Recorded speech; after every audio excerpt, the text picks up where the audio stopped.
शूर सैनिकांच्या स्त्रिया सुद्धा शस्त्रास्त्र घेऊन रणांगणामध्ये लढण्यासाठी निघाल्या. आता त्या रणांगणामध्ये इकडे कासिमाच्या सैन्याचा दीन दीन म्हणून जल्लोष चाललेला, विजयाचा उन्माद चढलेला. त्याच वेळी ही राणी सुदेशना आपली फौज घेऊन त्या रणांगणामध्ये उपस्थित झाली.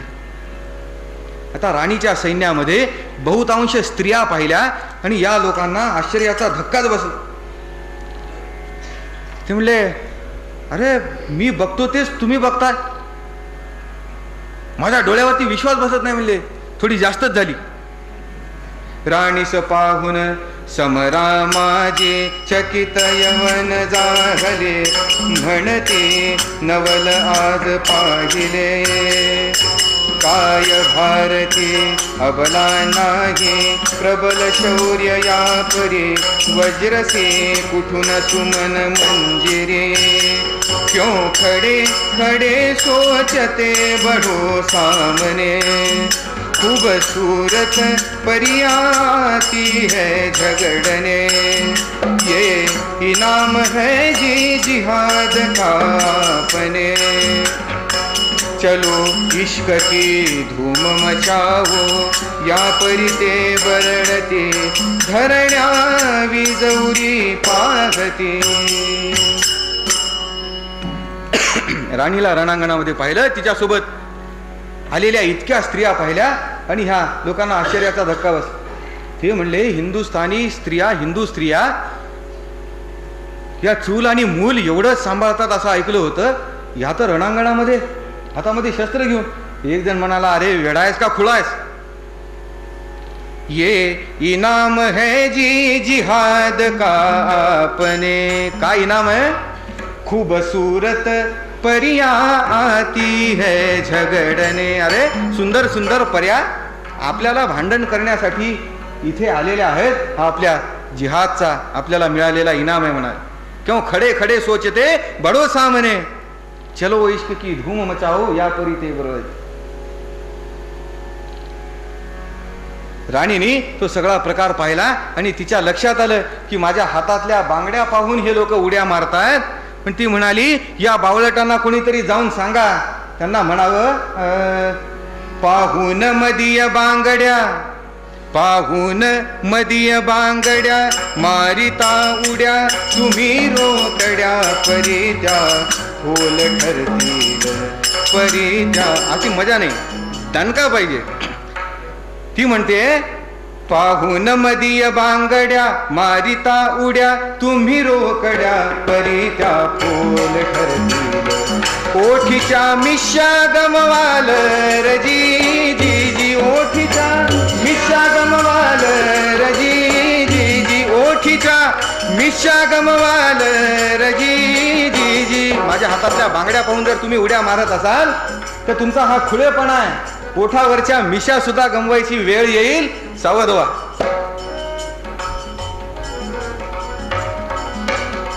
त्या रणांगणामध्ये आलेली ती वीरांगना शत्रूला आव्हान देते, माझ्या बांगड्या पाहून इतकं मस्तीला येऊ नका. आणि राणी आपल्या सैन्यासह अशी काही त्या सैन्यावरती तुटून पडली. म्हणतात त्या कासिमाला वाटलं खूबसूरत परिया आती है झगडणे असा विचार आम्ही केला होता, पण ही राणी नव्हे रुद्राच्या नेत्रांमधली, कल्पांत काळची ज्वाला भीषण उठली. वा प्रभा भयद नरसिंहाच्या दाढांची, वा वखवखलेली जीभ विश्वरूपाची, ती वीज कडाडून सुटली इंद्रकराची. ही खचित वीरता त्यक्त मोह हिंदूंची, उतरली तयांची धुंदी तत्क्षणी. आय अल्ला करीते सेना यावनी, जणू करीत तांडवा चंडी चारणी. कासिम पळाला ससैन्य घेऊन जीवा, डौलात डुलू लागला नभी ध्वज भगवान. ती राणी नव्हे रुद्राच्या नेत्रांना कल्पांत काळची ज्वाला भीषण उठली. ती राणी म्हणून वाटलीच नाही. अप्पा म्हणतात त्या राणीचं रूप असं होतं, स्वरूप असं होतं. ती राणी नव्हे, रुद्राच्या नेत्रांमधली कल्पांत काळची ज्वाला भीषण उठली. कल्पांताच्या वेळी भगवान शंकर जेव्हा आपला तिसरा डोळा उघडत असतील, त्यातनं निघणाऱ्या भीषण ज्वाला या अशा असतील की काय? अप्पा वेगवेगळ्या उपमा देऊन बघतात. वा प्रभा भेद नरसिंहाच्या दाडांची. सगळं ब्रह्मांड डळमळीत ज्यांच्या दर्शनानी झालं, अशा त्या नरसिंहाच्या कराळ विक्राळ दाढा चमकत जेव्हा असतील, त्या दाढांची चमक या राणीच्या तेजासारखी असेल की काय? ते तेज या ठिकाणी रणांगणामध्ये आलं की काय? की वीज कडाडून सुटली इंद्र कराची. त्या इंद्राचं वज्र कडकड असा मोठा आवाज करीत रणांगणामध्ये येऊन पडलं की काय? पप्पा म्हणतात नाही, यातलं काहीही झालं नाही. फक्त एक त्यक्त मोह हिंदू रणांगणावरती उतरला, हे लक्षात घ्या. या रुद्राच्या नेत्रांमधली तिसरी ज्वाळा नाही, इंद्राच्या हातातून सुटून पडलेली वीज नाही, नरसिंहाची भयानक दाढांची करालता नाही. हे तेज आहे कशाचं? ही खचित वीरता त्यक्त मोह हिंदूंची. जेव्हा जेव्हा म्हणून हिंदू आपला स्वतःचा स्वार्थ बाजूला ठेवून, मोह बाजूला ठेवून रणांगणामध्ये उतरला, तेव्हा तेव्हा कल्पांत काळ जवळ आला की काय असं वाटावं शत्रू सैन्याला. अशा पद्धतीने त्यांनी पराक्रम गाजवला. आणि क्यों खडे खडे सोचते बडो सामने असं म्हणणारं कासिमचं सैन्य, अक्षरशः कासिम स्वतः कसा बसा जीव वाचवून त्या रणांगणामधनं माघारी परत अक्षरशः पाय लावून पळाला. पण तरीही राणी हुशार आहे, राणी सावध आहे. ती म्हणाली, हा कासिम आत्ता या ठिकाणाहून पळत गेलाय खरं, पण जसा आत्तापर्यंत पुन्हा फडावर काढून आला, त्याचप्रमाणे यानंतरही आपल्याला त्रास देत राहील ही काळ्या दगडावरची रेख. आत्ता तो थकलेला आहे, तोपर्यंत त्याला गाठून त्याचा फडा खेचल्याशिवाय आपण पूर्ण युद्ध जिंकलं असं म्हणता येणार नाही. आणि ती योजना मनामध्ये आखली आणि राणीने राजधानीला निरोप पाठवला. म्हणाले, जेवढं काही सैन्य म्हणून मागे राहिलं असेल, थोडं फार असलं तरी चालेल, आम्ही बाकी आहोतच, पण ते उरलेलं सैन्य जेवढं असेल तेवढं सगळं या ठिकाणी पाठवून द्या. या कासिमाचा पूर्ण निःपात केल्याशिवाय मला पुन्हा काही राजधानीला परत यायची इच्छा नाही. राणीचा तो निरोप या बिवट्या चिरंजीवाकडे आला आणि त्याची घाबरगुंडी उडाली, हातापायाला थरकाप सुटला. आणि मग त्यांनी आपल्या भीतीचं सुद्धा तत्वज्ञान करायला सुरुवात केली, आपल्या घाबरण्याचं सुद्धा तत्वज्ञान करायला सुरुवात केली. त्यांनी उलटा आपल्या आईकडे निरोप पाठवला. म्हणलं, आई, शत्रू जरी झाला तरी त्याच्यासोबत इतकं क्रूर वागणं ठीक नाही, इतकं क्रूर वागणं चांगलं नाही. पळून गेलाय ना, जाऊ दे त्याला.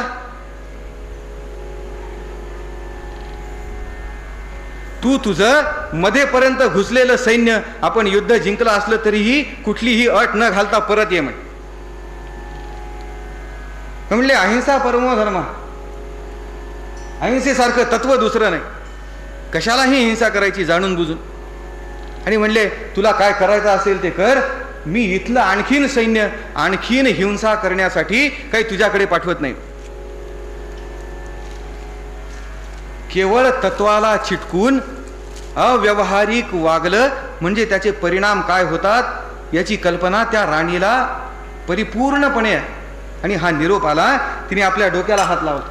दैवालावित हात ती परिसली, मुक्ता फळे ही जधी, बोले मागून राज्य वैभव सुखे, बुद्धीच जाते आधी. तत्वज्ञान खुळे असे पसरता या वैभवी भारती, मृत्यू आणि विनाश या विणदुजी राहील की ना कधी. तिने डोक्याला हात लावला, आपल्या दैवाला दोष दिला. ती म्हणली, देवा, असं जर खुळं तत्वज्ञान सगळ्या भारतामध्ये पसरलं तर त्या ठिकाणी फक्त दोन गोष्टी राहतील, एक राहील मृत्यू आणि दुसरा राहील विनाश. राज्य वैभव मागाहून सुखाने जाऊ दे म्हणले, पण सगळ्यात आधी मनुष्याची बुद्धी जाते, ही गोष्ट खरी. बुद्धी गेली, विवेक संपला, म्हणजे तत्वांचं आचरण कसं करावं हे लक्षात येत नाही. म्हणून वेळोवेळी सांगावं लागतं, तत्वाची व्यवहाराची मिसळ प्रदान करावी हो मनी विवेक जागृत ठेवी हो मनी विवेक जागृत एवढ्यासाठी म्हणून सांगावं लागतं, तत्वाची आणि व्यवहाराची गफलत होऊ देऊ नका. इतिहास शिकायचा एवढ्यासाठी शिका, चुका सुधारायच्या म्हणून शिका. त्यांनी स्पष्टपणे नकार दिला. की म्हणाले, मी काही सैन्य त्या ठिकाणी तुझ्या मदतीला पाठवू शकत. राणीने पुन्हा सैन्याला धीर दिला, थोडी जमवाजमव केली. ते म्हणाले, वीर हो, आपण या ठिकाणी सती जायच्या इराद्यानेच तर आलो म्हणाले.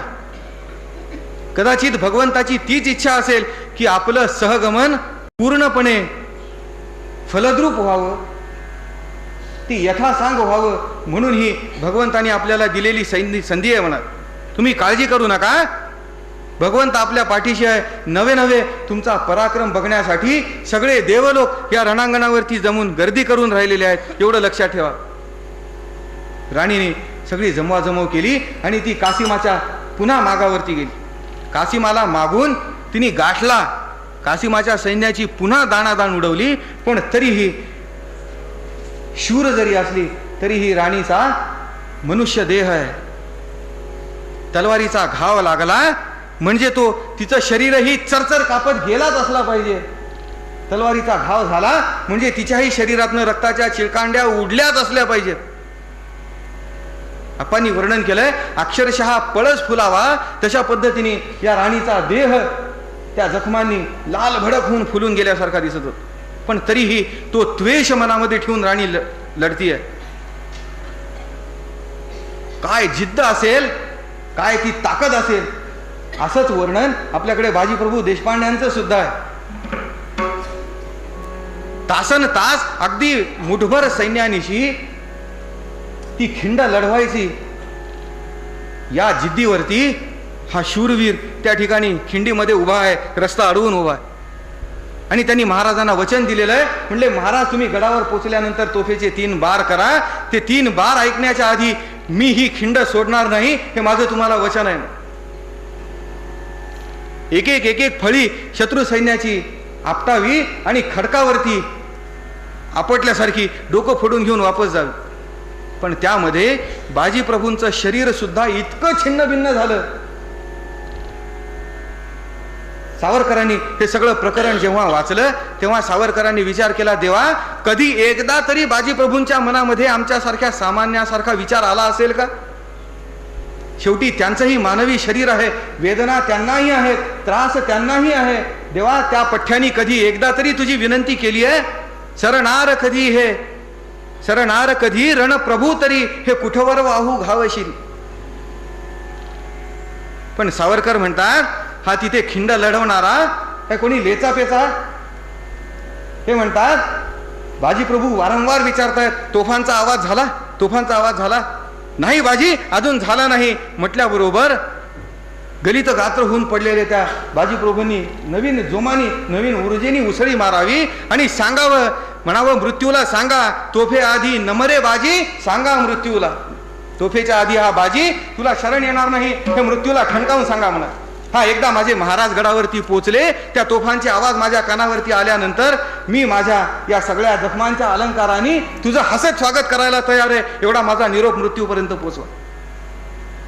हे असे वीर होते. असे वीर एक एक करून महाराजांना येऊन मिळाले. तेव्हा हिंदू पद पातशाहीच्या सिंहासनापर्यंत महाराजांना जातात. कदाचित त्या सिंहासनावरती जाणाऱ्या प्रत्येक पायरीवरती अशा एक वीराच्या आठवणीने महाराज क्षणभर अडखळले असतील. तो महाराजांचा अडखळलेला पाय ज्या वीराच्या आठवणी पायी होता, त्या वीराच्या आयुष्याच्या सार्थका एवढं सार्थक मनुष्य जन्माचं दुसरं कुठलं असू शकेल? हा असा विचार करणारे वीर योद्धे आहेत, म्हणून आज तुम्ही आम्ही हिंदू म्हणून घ्यायच्या तरी लायकीचे आहोत. पळस फुलल्यासारखा राणीचं ते शरीर फुललं, पण शेवटी निसर्गक्रमाने त्या राणीचा देह सुद्धा रणांगणामध्ये त्या ठिकाणी पडला. राजा जेथ जसा मेला ते चिताची तुला रण. राणीनी शब्दशः अक्षरशः सहगमन केलेले राजासोबत. पण राणी सुद्धा त्या रणांगणामध्ये निष्प्राण होऊन पडली. आणि मग मात्र कासिमाचं सैन्य परत माघारी फिरण्याचा प्रश्नच नव्हता. ते कासिमाचं सैन्य राजधानीमध्ये घुसलं. राजधानीमध्ये घुसल्यानंतर त्यांचा एककलमी कार्यक्रम ठरलेलाच, त्यांची आज्ञा ठरलेलीच. कुराण जो मानी न जयाची निष्ठाना महमदावरी, का फिरतो त्या मारा कापा लुटात याचे धननारी. कुराण जो मानीन जयाची निष्ठा ना महम्मदावरी, काफिर तो त्या मारा कापा लुटा तयाचे धननारी. आणि हे असं करता करता काफिराची करिता हत्या पदवी लाभतसे गाजी. एखाद्या काफिराचा वध जर एखाद्याच्या हातनं झाला तर तो गाजी म्हणून सन्मानला जाईल. आणि न जाणो कधी यदा कदाचित मृत्यू आला तरी खचून जाऊ नका, यांचा आदेश. काफिराची करिता हत्या पदवी लाभतसे गाजी, शहीद होतो मरता विजयी लोळे ऐश्वर्या माझी. रणांगणामध्ये जर शहीद झालात तर सगळं सुख स्वर्गामध्ये तुमची वाट बघताय म्हणा. आणि जर विजयी झालात तर सगळं सुख याची देही याची डोळा याच पृथ्वी तलावरती तुम्हाला उपलब्ध आहे. काफिर तो त्या मारा कापा लुटा तयाचे धननारी. हा आदेश डोक्यावरती घेऊन हे कासिमाचं सैन्य राजधानीमध्ये घुसलं. आणि अक्षरशः या वेड्या लोकांनी त्यांचा प्रतिकार करण्याच्या ऐवजी वेगवेगळे बावळटपणासारखे उपाय सुरू केले. कोणी आपले देवघरातले देव आणून उंबरठ्यामध्ये ठेवावेत, म्हणजे आपल्या देवाला हा काही स्पर्श करणार नाही, हे सगळं अपसव्य आहे. कोणी महिन्या 2-2 महिन्याची लेकरं आपली उंबरठ्यामध्ये आणून ठेवली. त्या लेकराचा निरागस चेहरा पाहिल्यानंतर तरी घरामध्ये येणारा क्रूरता बाहेर ठेवून येईल, आपला जीव वाचेल. पण कशाचं काय कशाचं, त्या क्रूर सैन्याने उंबरठ्यावरती ठेवलेल्या महिन्याभराच्या लेकराच्या छाताडामध्ये भाले खुपसावेत आणि अक्षरशः एखादी गवताची पेंडी भाल्यावरती नाचवावी, त्याप्रमाणे त्या बालकांचे मृतदेह घेऊन यांनी भाले नाचवत सगळ्या राजधानीमध्ये फिरावं.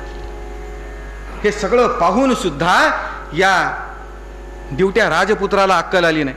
ते म्हणाले, हिंसेचा सगळ्यात चांगला प्रतिकाराचा मार्ग अहिंसा हाच आहे.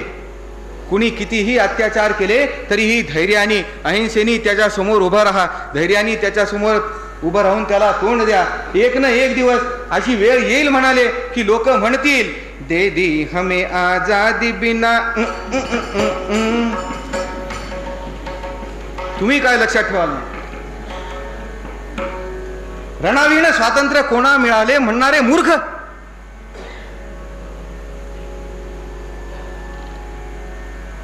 आणि या लोकांनीही आपल्यासारखं त्या दिवट्या राजपुत्राचं ऐकलं आणि कुणीही प्रतिकाराला उभं राहील. हा सगळा प्रकार पाहिला आणि त्या सुमित्रा आणि सुशीलेला अक्षरशः राग अनावर झाला. त्यांनी तो रणांगणाचा वेश परिधान केला, घोड्यावरती बसल्या आणि बाहेर पडल्या. सगळ्या लोकांना उद्देशून त्या म्हणतायत, अरे वेड्यासारखं करता काय, असंही तरी मरायचंच आहे, मारता मारता मरे तो झुंजेन अशी प्रतिज्ञा घ्या आणि पुढे व्हा म्हणाल. एक तर मारा नाही तर मरा. त्या सगळ्या उपदेश करत फिरतायत. काय करीतसा मूर्खानो हे भलते या वेळा, काय करीतसा मूर्खानो हे भलते या वेळा. दंड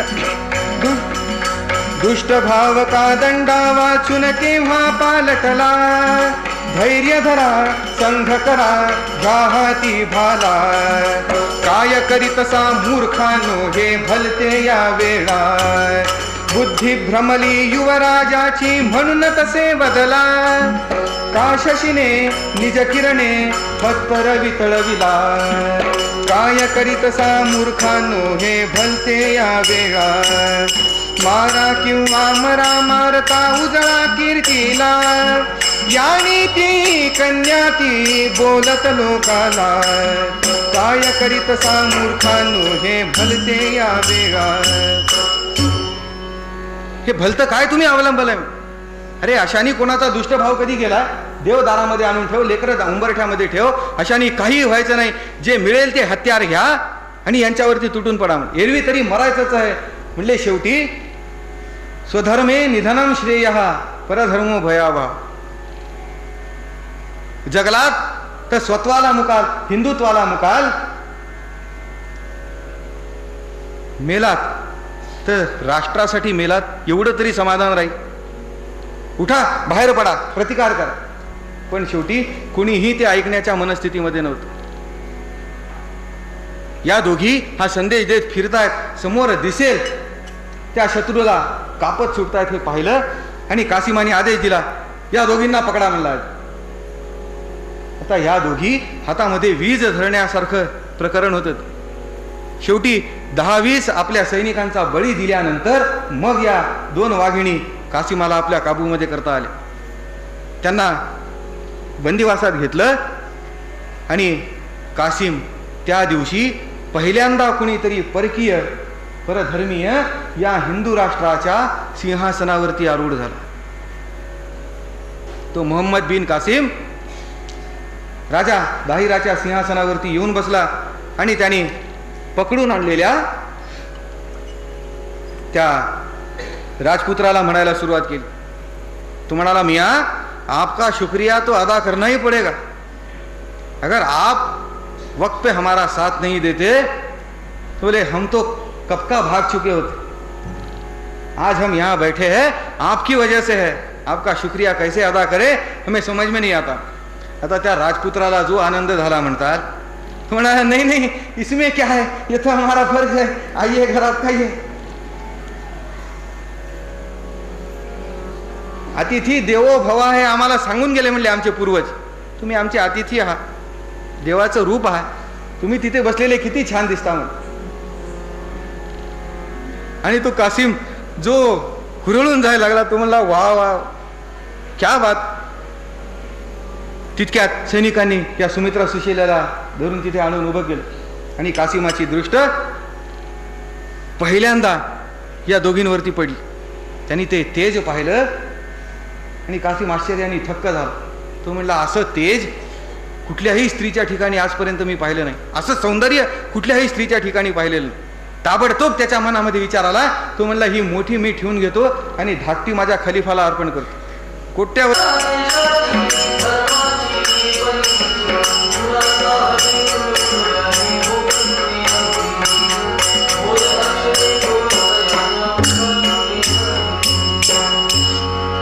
होय म्हणून 2 अक्षर त्याच्या तोंडातून येतात न येतात.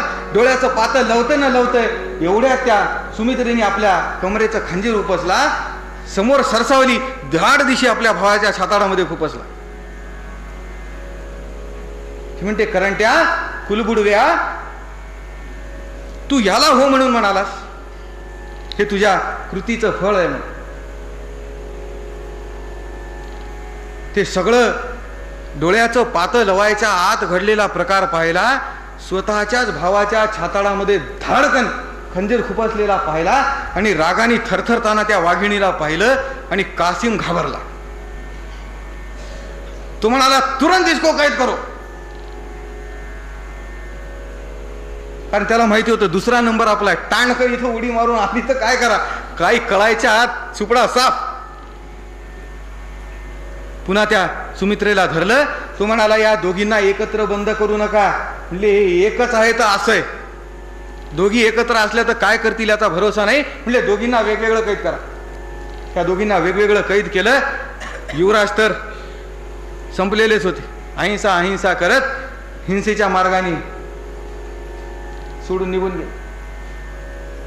आणि ती सुमित्रा या कासिमाच्या मनामध्ये अशी काही भरली म्हणतात, त्यांनी रोज यावं आणि तिला लग्नाची मागणी घालावी. आता लग्नाची मागणी घालण्यासाठी सुद्धा त्यांनी युद्धाला जाण्यासारखी तयारी करून यावं. अंगामध्ये चिलखत घालावी, पगडीच्या आत जिरेटोप घालावा, वरून पगडी घालावी आणि मग येऊन विनंती करावी, हमारे अर्ज कबूल हो, आपको बड़ी बेगम बना के रखूंगा. आता ते चिलखत घालून प्रपोज करायला येणारा तो महाभाग पुरुष तिने पाहिला आणि ती म्हणाली, जीभ काढुनी नराधमा का बडबडसी वाया, जीभ काढुनी नराधमा का बडबडसी वाया, हो करते तुझ सहतव वैभव धजे नवीन वाया, चपले ते धरण्याते हृदयाते कवचाते, घालून येसी भ्याडा तरीही जळेल तव काया, जीभ काढुनी नराधमा का बडबडसी वाया. म्हणली नुसतंच तोंडामध्ये जोर, अरे म्हणली माझ्यासारखीला लग्नाची मागणी घालायला तुला चिलखत घालून यावंच वाटतं, अरे तू म्हणले तुझ्यावर, तुझ्या सकट तुझं सगळे वैभव ठोकरून लावते म्हणले. पुन्हा माझ्याकडे येताना विचार कर, चिलखत जरी घालून आलास तरी ते तुझं संरक्षण करण्यासाठी समर्थ नाही. मी विजेच्या स्वरूपाची आहे आणि तुला माहीत नसेल कदाचित, आम्हाला माहिती आहे की चिलखत हे गुड कंडक्टर आहे, विजेपासून तुझं रक्षण करणार नाही. तेव्हा वीज हातात धरायचा प्रयत्न करू नकोस. चाल म्हणली, निघ चालतो. आणि त्या कासिमाने घाबरत घाबरत पुन्हा पळून जावं. पुष्कळ दिवस गेल्यानंतर कासिमाने मात्र एका दिवशी निश्चय पक्का केला. तो म्हणाला, आज ही हो म्हणाली तर ठीक आहे, नाही तर म्हणले हिला तसंच मुसलमान करत. आणि तो आज तसा निश्चय पक्का करून सुमित्रेजवळ आला. उभारून करा प्रती सरकला पुढे दुर्जन, उपाय उरला न जो करील आत्मसंरक्षण, स्मरून पितरातई उपसुनी तयाची सुरी, उरात निज खोचिली उरत धन्यता भूवरी. तिचं शौर्य फक्त भावाच्या छाताळाच्या खंजीर आरपार करण्यापुरतंच मर्यादित नव्हतं. आपलं शील, आपलं चारित्र्य यापुढे शिल्लक राहणार नाही असं तिच्या जेव्हा लक्षात आलं, तिला निशस्त्र करून डांबलेलं होतंच. पण त्या कासिमाला काही कळायच्या आत त्या कासिमाच्याच कमरेची खंजर उपसली, आपल्या उरामध्ये खोचली आणि तिने प्राण सोडला. म्हणली, बाटण्यापेक्षा मी मरण पसंत करते. आणि ते सगळा प्रकार घडलेला पाहिला आणि कासिमाने तो विचार सोडून दिला. तो म्हणला, ही छोटीच अशी आहे, मोठीच्या नादीच न लागलेलं बरं. आणि त्याचं त्या दिवशीपासनं त्या सिंहासनावरती बसण्यासाठी मन सुद्धा उडालं. त्यांनी लुटता येईल तेवढी सगळी संपत्ती लुटली, जमा केली आणि तो परत अफगाणिस्तानकडे जायला निघाला. अफगाणिस्तानमध्ये गेला आणि त्यांनी खलिफाच्या कानावरती गोष्ट घातली आपल्या पराक्रमाची. मी असा असा पराक्रम केला, मी तसा पराक्रम केला वगैरे वगैरे, एवढी लूट आणली तेवढी लूट आणली. तो म्हणला, बादशाह ही लूट तर पुष्कळ वेळेला पुढेही आणतील, पण मी आज जो नजराणा तुझ्यासाठी आणला आहे तो न भूतो न भविष्यती असा नजराणा आहे. तो नजराणा जर तू पाहशील तर म्हणले खुश होऊन जाशील. आता यालाही उत्कंठा लागली. तो म्हणला, क्यों कासिम, ऐसा क्या लायो? त्या कासिमाने टाळी वाजवली. ए कोई है क्या? आता ते पहारेकरी त्या सुशिलेला घेऊन राजा पुढे येऊन उभा राहील. तो खलिफा सुद्धा अक्षरशः सिंहासनावरती उठून उभा राहिला. माशा अल्लाह म्हणला, कासिम क्या नजराना लायो. आणि त्याने लगेच कासिमाला लुटीतलं अर्ध धन बक्षीस म्हणून दिलं. कासिम अतिशय आनंदाने निघून गेला. आता ही सुशीला त्या खलिफाच्या पुढे उभी होती. मी म्हणली, इथपर्यंत मी आले खरं आहे, पण इथे येऊन सुद्धा रिकाम्या हाताने जायचं नाही. आजपर्यंत घुसलोच आहे तर काही ना काही पदरात पडूनच जाणार. नाही तर युद्धात जिंकलं तहात हारलं हे दिवस अजून पुढे यायचे आहेत. म्हणून आम्ही युद्धात हारून सुद्धा तहात कसं जिंकायचं हे लोकांना शिकवण्यासाठी म्हणून जन्माला आलो. आणि त्या सुशिलेने विचार केला आणि तिने चाणक्याने ती पूर्ण अभ्यासलेली होतीच. तिने एक फासा फेकला. ती म्हणली, खलिफा तुम्ही तुमच्या लोकांची अजब रीत आहे बुवा. म्हणले, काय काय काय रीती रूढी असतात जगामध्ये, काही कल्पना आम्ही करूच शकत नाही. आता काय होतं, मुद्द्याचा आधी बोललं की समोरच्याची उत्कंठा ताणल्या जात नाही. उगीच काहीतरी पिल्लू सोडून मध्ये पॉज घेतला ना की मग समोरच्याला राहत नाही. काय सांगतो काय सांगतो. आता ही म्हणली, राजा तुमच्यासारखी विचित्र रीत मी जगामध्ये कुठंच बघितली नाही. आता याला मळमळ मळमळ सुरू झाली. तो म्हणला क्या है क्या है.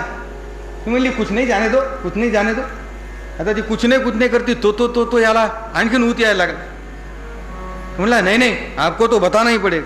ती म्हणली, राजा आता तू इतका आग्रहच करतोय म्हणून सांगते, नाही तर तू परत म्हणशील लावा लाव्या करते. नाही नाही नाही आप बोलो ही. ती म्हणली, राजा पुरा मूर्ख तू खालिफा वाट तुझी, मूर्ख तू खालिफा वाट तुझी. राजा तू मूर्ख आहेस म्हणा. अरे कासिम इथपर्यंत मला भ्रष्ट न करता घेऊन येईल याच्यावरती विश्वास ठेवतोस. तुझ्यासारखा मूर्ख तूच म्हणाल. तुमच्या इथं राजा लोकांना काय उष्ट खायची सवय आहे. अरे कासिमानी मला केव्हाच भ्रष्ट केलं. तुझे सैन्य माहिती आहे, तुझं सेनापती माहिती आहेत, त्यानंतरही तू त्याच्यावरती विश्वास ठेवतोस. तुझ्यासारखा मूर्ख तूच. आणि जिला आपण स्वतः भ्रष्टवलं तिला आपण खलिफाला अर्पण केलं. असं कासिमानी केलं हे कळालं आणि त्या खलिफाचा राग अनावर झाला. तो कासिम जेमतेम राजवाड्याच्या दाराच्या बाहेर पडतच होता. हे सगळा खजाना घेऊन त्याला पकडून परत आणण्यात आलं. आता त्याला म्हणी मानसी नाही की इथं अशी काहीतरी आग लागलेली असे. आणि त्याने खलिफानी कुठलाही मागचा पुढचा विचार न करता ताबडतोब आदेश दिला. म्हणले याला एक क्षण न घालवता तोफेच्या तोंडी द्या म्हणून. कासिम आजी आजी आजी सुनो सुनो सुनो करेपर्यंत त्याला धरला, त्या तोफेला बांधला, धाड दिशी बार उडवला. अक्षरशः कासिमाच्या अंगाचे ठिकऱ्या उडा. आणि त्या कासिमाच्या अंगाच्या ठिकऱ्या उडालेल्या पाहिल्याबरोबर यांनी पुन्हा सुरुवात केली. पुरा मूर्ख तू खालिफा वाट तुझी, मूर्ख तू खालिफा वाट. आता तो म्हणाला काय बोलण्यात बोलणं. म्हणला इकडं आड तिकडं विहीर. आधी तसं केलं तरी मूर्ख म्हणालीस, आता असं केलं तरी मूर्ख म्हणालीस. क्या कहना क्या चाहती हो. ते म्हणला खलिफा एक सोपी गोष्ट आहे. मूर्ख एवढ्यासाठी म्हणते भाव शत्रूवरी ठेवतोसी पुरा, मूर्ख तू खालिफा वाट तुझी. आर्य कन्या कधी भ्रष्ट होतील का प्राण रे, नांदतो जव कुडीसी पुरा, मूर्ख तू खालिफा वाट तुझी. रावणाला नजे देन भस्मासुरा साधते, ते कसे कासिमाशी पुरा, मूर्ख तू मूर्ख तू मूर्ख तू खालिफा वाट तुझी. खलिफा तुझ्यासारखा मूर्ख जगाच्या पाठीवरती निर्माण झाला नाही. आता तो म्हणतो क्या अब क्या हुआ. तो म्हणला खलिफा अरे मी तुझी शत्रू आहे. तू तुझ्या शत्रूवरती विश्वास ठेवून तुझ्याशी प्रामाणिक असलेल्या कासिमासारख्या सेनापतीला तोफेच्या तोंडी दिलं. अरे एकदा विचार तर करायचा होतास. आर्य कन्या कधी भ्रष्ट होतील का प्राण रे, नांदतो जव कुडीसी पुरा, मूर्ख तू. अरे जोपर्यंत शरीरामध्ये प्राण आहे तोपर्यंत आर्य कन्या कधीही भ्रष्ट होणार नाहीत. एवढा साधा विवेक तर तू दाखवायला पाहिजे होतास. तो विचारही तू करू शकला नाहीस. अरे जे रावणाला साधलं नाही, जे भस्मासुराला साधलं नाही, ते या क्षुद्र कासिमाला साधतंय का. हात सुद्धा कासिम लावू शकला नाही म्हणत, आणि तू त्याला तोफेच्या तोंडी दिलं.